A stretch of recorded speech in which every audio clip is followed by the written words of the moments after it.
No Zimbábue, no estudo, né? Lá não tem cólica. Existem tratamentos específicos para cólicas em bebês ou é uma questão de gerenciamento dos sintomas? Polêmico também, porque... Nem me fala. Hã? Fuxicória. Nossa, que é aquela fuxicória. Mete na chupeta. Eu nem sei o que é, mas o cheirinho é bom. Toca-lhe pau. Taca-lhe pau. É igual a cachaça na chupeta, não é? Então, Dava mesmo pro povo. Não era? dava fuxicória, dava... tudo quanto é coisa, né? Então, primeiro questionamento é assim, o que é cólica, né? Porque a gente... que é cólica, né? Existe uma definição médica que é um bebê que de 3 semanas a 3 meses tem um período de choro que dura até 3 horas, pelo menos 3 vezes na semana, a regra dos 3, né? Como é que é? De 3 semanas a 3 meses. Tá. Por volta de 3 horas de choro. Por dia. Sim. Mais ou menos no mesmo horário. Tá. Pelo menos 3 vezes na semana. Nossa, é 3 mesmo. 3, é a regra dos 3. Pra definição médica é isso, tá? Só que aí a gente vai entender mas de onde vem essa cólica? O que é? É o bebê que o intestino tá sofrendo? Tá. É o bebê que não sabe fazer cocô, que não sabe soltar pum? Porque realmente ele não sabe, ele tem uma dificuldade de coordenar os músculos para colocar o pum para fora, para colocar o cocô para fora, e quando ele tenta fazer isso, ele vai ficar nervoso e vai chorar. Agora, tem uma imaturidade neurológica também de um bebezinho que acabou de nascer que ainda não tá entendendo muito o que tá acontecendo. Que movimento é aquele? Que movimento é esse? Exatamente. De repente eu tava, né, num ambiente escuro, quentinho, molhado, agora eu tô nesse lugar seco, com esse monte de luzes, tanta gente falando, rindo pra mim, eu não sei o que é isso. Não, e né? Não funcionou aquele intestino durante os 9 meses de conforto, exatamente, de aconchego, de quenturinha e de escurinho. Isso. Então aquilo é um troço estranho que tá se mexendo. Exatamente. Né? Então, o bebê, né, ele... alguns desses períodos de choro inconsolável vai ser porque ele tá com vontade de fazer pum e não tá conseguindo. Entendi. Algum horário pode ser que não tem nada a ver com pum, às vezes ele só tá hiperestimulado mesmo, tem muita luz na cara dele, ele tá cansado, ele quer dormir, mas não consegue. É a única expressão que ele tem, né? É a única expressão que ele tem é o choro. É chorar. Exato. Então, hoje a gente quer mais entender, assim, de onde vem essa cólica.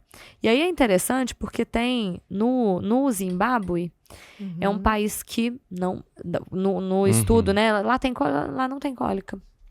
Aí foram, Jura? não tem cólica, não, pelo que eu estudei, não tem. Ou se tem muito pouco em relação a gente. E aí, olha que interessante, lá as mulheres, elas ficam com os bebês no sling, no canguruzinho, até 1 ano de vida, só tira pra trocar, pra amamentar, fica direto o tempo todo trabalha, colado. faz tudo. Tudo, com o bebê no sling, E de lá veio essa alimentar? cultura. Aí tira, alimenta, ou alimenta ali no sling mesmo, mas o bebê fica colado no corpo da mãe o tempo todo. Que conforto. Que conforto, exatamente. Então, aí a gente já passa para uma outra definição, que é a definição de esterogestação. Que Como é o nome? Esterogestação. Ah, o útero fora. Isso, mas gestar E aí fora é um do estudo útero. antropológico. Tá. Isso. Um antropólogo chamado Ashley Montagu, ele... pelos estudos dele, ele entende que a evolução da espécie humana levou os bebês a terem um crescimento muito grande da massa encefálica do cérebro, com isso também o crânio, e que se o bebê fosse nascer num momento de total prontidão, bebê e mãe morreriam.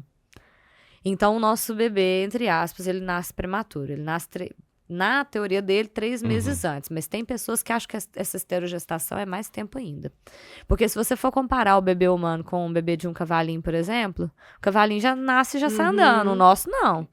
Demora aí uns 2 anos, se bobear, alguns demoram até uns 40 anos para viver sem a mãe. Então, né? Então, assim, o nosso bebê, ele é muito dependente. Mas é um preço que a gente paga por ter uma evolução de espécie. Então, isso é uma teoria, né? Que não tem nada... Pela cerebral, senão também não desce. Não passa. Não passa pelo osso, né? Pela bacia não passa. Pela bacia não passa, então tem que sair antes. Tem que sair antes, que dá tempo de passar. Exatamente. E aí, na teoria dele, esses 3 primeiros meses são caóticos para o bebê. Entendi. Então, quanto mais estímulos ele tiver... Teoricamente, ele ainda teria que estar lá dentro.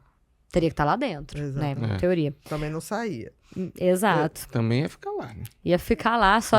Aí, se não existisse cesariano, não ia nascer, porque pela pelve não ia passar. Não ia passar. Exato.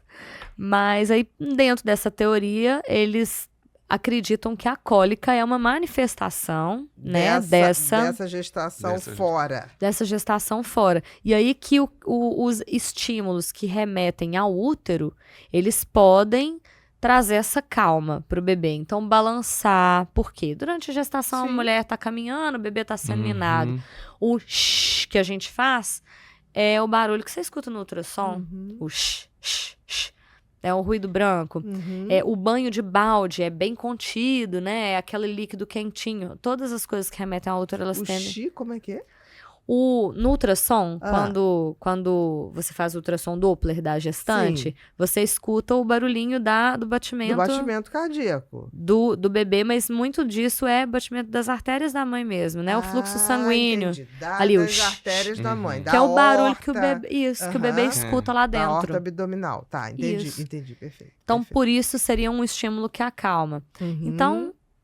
Fica parecendo uma viagem muito doida isso que eu tô falando. Não, acho tão né? lógico. Mas, assim, são estudos teóricos ainda, mas que fazem muito sentido. Exatamente, tem uma lógica. A gente não tem como, assim, provar isso por A mais B com estudos, mas é uma coisa que tem uma plausibilidade e que funciona na prática. Quando você vai ali, o bebê tá nervoso, você põe ele de lado no seu... Tem grande chance de melhorar. De dar certo. Até ele adaptar para ficar no sling pode demorar, mas quando ele tá bem adaptado, eles costumam gostar bastante. Eles costumam ficar muito tranquilos com um banhozinho de balde. E realmente um esquema de tentativa e erro. Exatamente. E aí a gente fica pensando, nossa, mas isso não tem uma explicação lógica, né? Mas aí, por outro lado, a medicina ela vem com algumas explicações lógicas. Por exemplo, o balançar, né? A gente pode pensar pelo ponto de vista da esterogestação, mas o balanço é um estímulo vestibular, né? Com certeza. Lá dentro do ouvidinho, no fundo do ouvido, que acalma para a criança, né? Não todas, mas a grande maioria. O sacudir lento, ele ficou isso. sacudido lá no útero, né? Porque a gente vai para cá, vai para lá, ele sacou.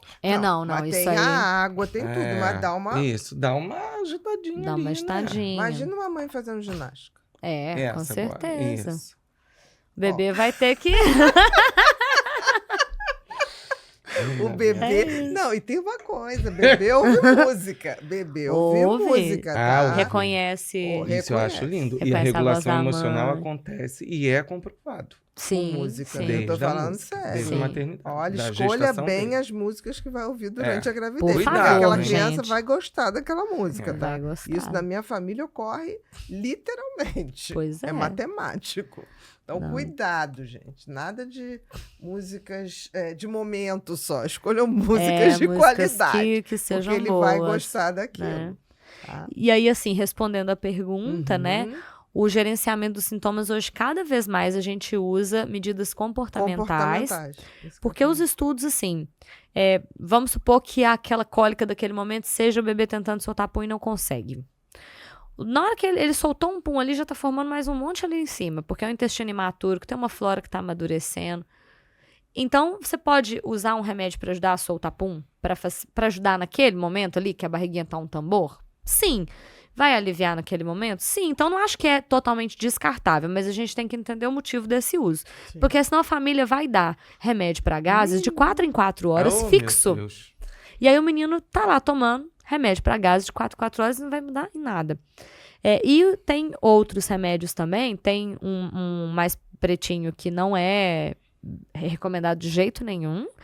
Eu, normalmente, não prescrevo. Eu, particularmente, nunca vi nenhum problema sério por causa desse remédio.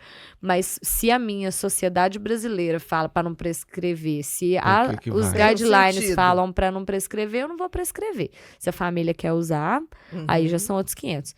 E existe um que é um probiótico. Um pretinho. Então, tá. Esse é a base de carvão, por isso que ele é pretinho. Tá. E tem um outro que é um probiótico, que ele é bem famosinho, que as pessoas costumam usar, mas... assim, o estudo ele é muito conflitante, né? Ele fala que só funciona para o bebê em aleitamento exclusivo. Será que é ele ou será que é o leite materno que é um bom probiótico? Então, é bem de se desconfiar. Não é confiável. Mas esses, por exemplo, se a família deseja usar, eu já falo, olha, não tem problema, pode usar, mas saiba que não Pode tem, ser que não pode tenha não adiantar comprovações. nada. Pode ser que não adiante nada. Não faz mal, mas não faz bem. É praticamente Vai isso. resolver muita coisa. Né?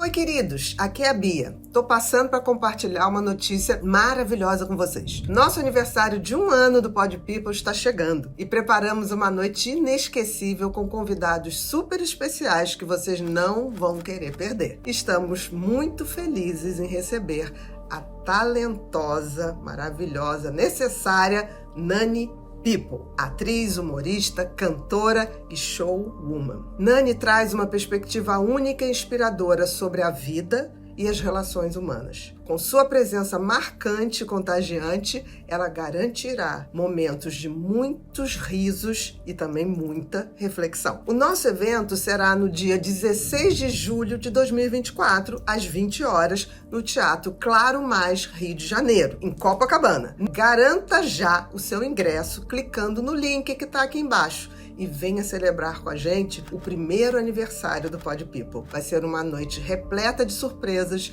aprendizado e muita emoção. Estamos ansiosos, positivamente, é claro, para ver você. Até lá, não vai faltar, eu te espero.